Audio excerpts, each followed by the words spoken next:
అని ఇప్పుడు గ్రామ పంచాయతీలలో 90% గతంలో కేంద్రమే ఇచ్చింది. 90% వాళ్ళే రాస్తారు, 10% అన్నగారు సొమ్ము. ఇప్పటికి కూడా 60%, 40% రాష్ట్ర ప్రభుత్వం వాళ్ళు రాసిన డేటా ప్రకారం చెప్తున్నా. నా సొంత కవిత నాకు సంబంధం లేదు ఇక్కడ. ఇక పిఎం గ్రామీణ సడక్ యోజన 90 నుంచి ఇప్పుడు ఇంకోటి చెప్తున్నా. ఇన్ని రోజులు నరేంద్ర మోదీ గారి పైసలు మా రైతులకు రైతు బంధు రూపం అనుకొచ్చి దాని పేరు ఏదైనా పెట్టుకోరు, కానీ 10,000 రూపాయలకు దాన్ని పెంచారు. ఈ సన్నాసి రైతు బంధు ఎగ్గొడితే నాకేం వస్తాను మంచిగా. ఈ సన్నాసి రైతు బంధు ఎగ్గొడితే నరేంద్ర మోదీ దాన్ని నూతన సంవత్సర కానుకగా 10,000 రూపాయలకు రైతులకు శుభవార్త. దేశవ్యాప్తంగా ప్రతి రైతుకు 10,000 రూపాయలు చిన్న సన్నకారు రైతులకు. ఇక మా అన్న నేను పొడుతా అని మరి పొడిచేది వాళ్ళే చెప్పుకుంటారు.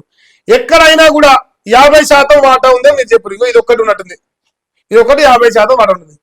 ఎందుకు పిఎం ఫసల్ బీమా ఇది ఒకటి 50%, మిగతా అంటే 40. ఇప్పటికి 40, ఇంతకుముందు కదా 10-20, అంటే 75 నుంచి 80% గతంలో గ్రామ పంచాయతీలు కానీ అభివృద్ధి పనులలో కానీ కేంద్ర ప్రభుత్వ వాటా ఉన్నది. ఇది నా కవిత్వం కాదు, నా సొంతంగా నేను చెప్తాను.